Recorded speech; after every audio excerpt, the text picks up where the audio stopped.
Hello students, this is Subodh sir from English classes. Dear students, आज इस class में मैं आपको इन्फिनिटिव चैप्टर से संबंधित एरर्स लेके आपके सामने आया हूँ। आप इस वीडियो में देखेंगे कि किस तरह से मैं इन्फिनिटिव से संबंधित जो एरर्स आपके सेंटेंस में आते हैं उस एरर्स को आप किस तरह से पहचानोगे। एक रिक्वेस्ट मैं आपसे ज़रूर कहता हूं कि आप मेरे वीडियो को अंत तक देखें और वीडियो को देखने के बाद लाइक, शेयर और कमेंट करना ना भूलें। तो चलिए बिना समय गंवाए आज आपको हम ये कॉम्पिटिटिव वीडियो और बोर्ड एग्जामिनेशन में भी इस तरह के क्वेश्चंस आपको पूछे जाएंगे, इसके लिए मैं आपको तैयार करता हूँ। चलिए फर्स्ट क्वेश्चन आपको इन्फिनिटिव से है। तो सबसे पहले देखिए इन्फिनिटिव होता क्या है कि अगर किसी भी V1 के पहले आप टू लगा दो और वह नाउन का काम करने लगे तो वह इन्फिनिटिव बन जाता है। और इन्फिनिटिव बेटा कोई भी वर्बल नाउन होता है, वर्बल नाउन होता है। तो इन्फिनिटिव दोनों तरह से होता है, टू के साथ भी होता है और टू के बिना भी होता है। तो जब इन्फिनिटिव बिना टू के प्रयोग किया जाता है तो उसको जीरो इन्फिनिटिव या इन्फिनिटिव विदाउट टू कहते हैं। तो आपको दोनों तरह के इन्फिनिटिव विद टू और इन्फिनिटिव विदाउट टू दोनों तरह के संदर्भ से आपको ये प्रश्न दिया गया है। फर्स्ट सेंटेंस क्या कहता है? I am looking forward to meet you soon. I am looking forward to meet you soon. देखिए आई सब्जेक्ट हो गया, आई एम लुकिंग फॉरवर्ड ये प्रेजेंट कंटिन्यूअस में वाक्य हो गया, नो प्रॉब्लम। यू हो गया आपका ऑब्जेक्ट, सून हो गया आपका एडवर्ब ऑफ टाइम। अब देखिए इसमें जो आपका टू मीट है यही आपका सेंटेंस में एरर है। यहाँ पर आपको लग रहा होगा कि टू मीट तो सही है, लेकिन ये मीट को हमको बेटे मीटिंग करना पड़ेगा, तब ये वाक्य आपका सही हो जाएगा। क्यों? क्योंकि कहता है कि I am looking forward to meeting you soon. यहाँ पर मीट को केवल आपको हटाना पड़ेगा और मीट के जगह आपको क्या करना पड़ेगा? तो मीटिंग का प्रयोग करना पड़ेगा। ये मीट आपका यहाँ टू मीट नहीं होगा, टू मीटिंग यू सून हो जाएगा। क्लियर? सेकेंड सेंटेंस कहता है could you tell me to explain the situation. अब आपने यहाँ पर पढ़ा होगा कि मैं तैरना जानता हूँ, I know how to swim. तो कुछ शब्द के बाद हाउ टू के बाद हम V1 का प्रयोग इन्फिनिटिव का प्रयोग करते हैं। तो वहाँ पर कहता है कुड यू टेल मी, क्या आप बता सकते हैं? ये इंट्रोगेटिव सेंटेंस है, क्वेश्चन मार्क लगा हुआ है। To explain the situation, could you tell me, जब इस तरह का कोई प्रश्न रहे तो वहाँ पर हम टू प्लस V1 का प्रयोग नहीं करके WH वर्ड हाउ टू का हम how to explain the situation इस तरह से करते हैं। जैसे could you tell me how to explain the situation, now this is a correct sentence. Number 3 कहता है better to run in hell than to serve in heaven. ये तो बहुत मशहूर लाइन है, जॉन मिल्टन के द्वारा पैराडाइज लॉस्ट में लिखा गया था कि better run in hell than to serve in haven.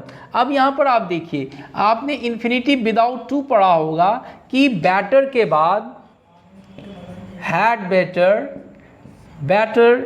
उसके बाद वुड रैदर, हैड रैदर, इसके बाद इन्फिनिटिव का प्रयोग यानी टू का प्रयोग हम नहीं करते हैं और देन के बाद भी हम टू का प्रयोग नहीं करते हैं। तो देन के बाद आपको टू का प्रयोग नहीं करना है, बेटर के बाद टू का प्रयोग नहीं करना, या आपने इन्फिनिटिव विदाउट टू में पढ़ा है तो आपको यहाँ से टू को हटा देना है। क्या हो जाएगा? Better run in hell than, यहाँ से भी देन के बाद आपको टू हटाना पड़ेगा। क्या हो जाएगा? Better run in hell than serve in heaven. Now this is a correct sentence.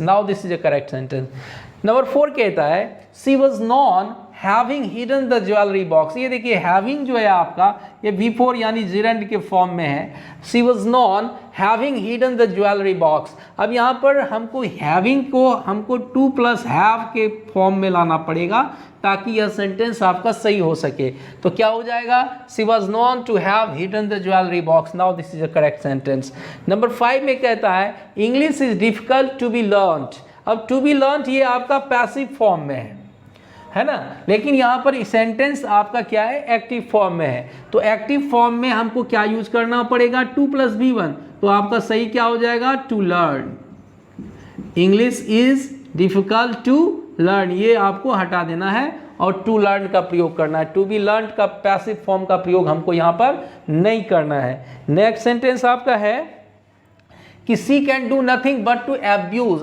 मैंने कहा था कि अगर दो इन्फिनिटिव एक ही वाक्य में दो इन्फिनेटिव का प्रयोग हो। यहाँ पर देखिए एक इन्फिनेटिव, यहाँ टू, यहाँ पर टू नहीं लिखा गया है, यानी कि मॉडल्स के बाद हम इन्फिनेटिव का प्रयोग नहीं करते हैं, ध्यान दे दीजिए। कैन मॉडल्स है, मॉडल्स के बाद हम टू का प्रयोग नहीं करेंगे। सी कैन टू डू नहीं कर सकते हैं, तो सी कैन डू नथिंग बट। तो दो इन्फिनेटिव यहाँ पर प्रयोग हो तो कहता है कि अगर वाक्य में दो इन्फिनेटिव का प्रयोग हो हिडन और प्रत्यक्ष या अप्रत्यक्ष रूप से, तो कहता है कि अगर बट लगा रहे तो बट के बाद हम टू का प्रयोग नहीं करेंगे। तो अब आपका सेंटेंस सही हो गया, she can do nothing but abuse him।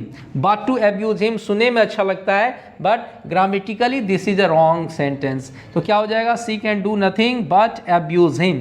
Okay, number 7 कहता है I got a mechanic repairing my car. यहाँ रिपेयरिंग जो है ये आपका जिरंड है, रिपेयरिंग आपका जिरंड है और आई गॉट अ मैकेनिक, तो ऑब्जेक्टिव क्या है, आपने ऑब्जेक्ट मैकेनिक को लाया तो किस लिए, ऑब्जेक्टिव क्या था, कार को रिपेयर करने के लिए। तो आप यहाँ पर देखिए टू रिपेयर का प्रयोग करेंगे, इसलिए कि इन्फिनेटिव का प्रयोग किसी ऑब्जेक्टिव को दर्शाने के लिए किया जाता है। रिपेयरिंग के जगह आप टू रिपेयर का प्रयोग कर दीजिए। नाउ नंबर 8 सेंटेंस कहता है I cannot decide to get out of the trouble. I cannot decide, जैसे आपको मैंने अभी तुरंत बताया कि वह तैरना नहीं जानता है, he does not know how to swim. यहाँ पर आई कैनॉट डिसाइड, यहाँ पर to get out of the situation नहीं दे करके हमको हाउ टू अगर आप यूज कर देते हैं यहाँ पे, तो how to get out of the trouble. Now this is a correct sentence, और इसमें आपका एरर क्या था कि हाउ यहाँ पर मिसिंग है। नेक्स्ट सेंटेंस कहता है she is the only one to secure, she is the only one secure 96% marks. यहाँ पर she is the only one, इसमें यहाँ तक भी कोई सेंटेंस में रॉन्ग नहीं है। सिक्योर यहाँ पर V1 है तो हमको 2 लगाना पड़ जाएगा, तो सही क्या हो जाएगा, she is the only one to secure 96% marks, ये आपका सही हो गया। नंबर 10 कहता है she is too weak that she cannot walk. देखिए इसमें इन्फिनेटिव का यूज हमको करना है, तो आप देखिए यहाँ पर टू जो है, यहाँ पर एक आपका टू दिया हुआ है, तो टू वीक आपने पढ़ा भी होगा। यहाँ पर दैट सी कैनॉट का प्रयोग हमको नहीं करके सी इज टू वीक, केवल इसको हटा देना है और टू का प्रयोग कर देना है। तो क्या हो जाएगा, she is too weak to walk, वह इतना कमजोर है कि वह चल नहीं सकती। Number the last but not the least, she went to Jaipur seeing the Taj Mahal, seeing the Jantar Mantar, sorry she went to Jaipur seeing the Jantar Mantar. आपको स्पष्ट लग रहा होगा कि सी वेंट टू जयपुर कुछ नहीं, टू प्रीपोजिशन है, जयपुर प्लेस है ना, और ये वेंट आपका V2 है, ही सब्जेक्ट है, और the Jantar Mantar name of noun है, मतलब नाउन का एक नाम है। और यहाँ पर सीइंग आपका क्या है, ये आपका प्रेजेंट पार्टिसिपल यानी कि सीइंग है। अब यहाँ पर आपको यहाँ पर इन्फिनेटिव का प्रयोग कर देना है केवल to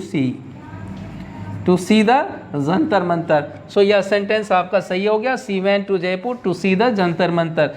these are the 11 sentences which I have just described you before you people. I hope you will surely like this video and see you in the next class. Till then, goodbye.